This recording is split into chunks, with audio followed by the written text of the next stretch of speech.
there was a developed sort of humanity very, very early on. They lived side by side with the most primitive version of man, but they coexisted with people who were of the modern type. And although these races were supposed to remain apart, they didn't. They mingled. And they produced a new kind of man that is kind of a mixture of the primitive, and modern features. And so on, with races continually mixing up till the present day, up to the present moment. And so race mixing is the story of man, not evolution. If there was no evolution, how did the different types or races of man, if you will, appear on the planet? By hybrid mixes. And that's how all the races came about, through mixings and crossbreeding. The high type, the advanced type, prominent nose, a prominent brow, well-formed chin, and good brain.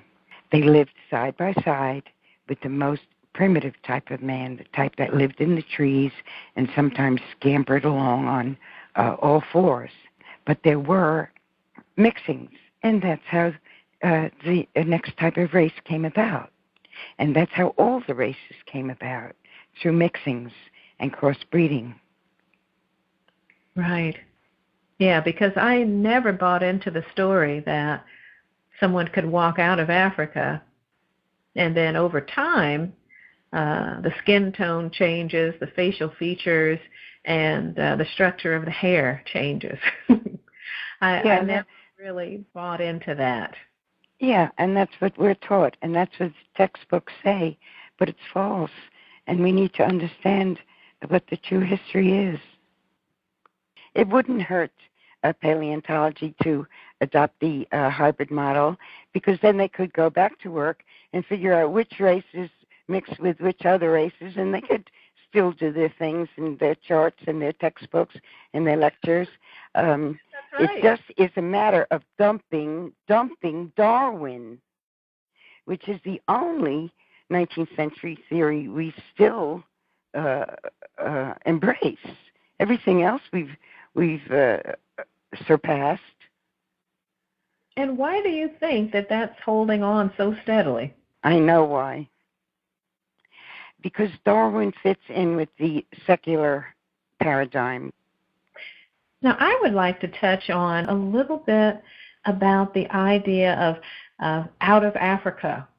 Out of Africa, the African Garden of Eden has become a strict part of the Darwinian paradigm.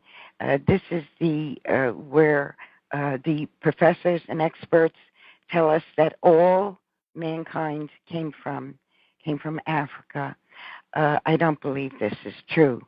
This is only about 25 years ago that the African Garden of Eden, the African Eve, became popular and became a fixed idea in Darwinian evolutionism.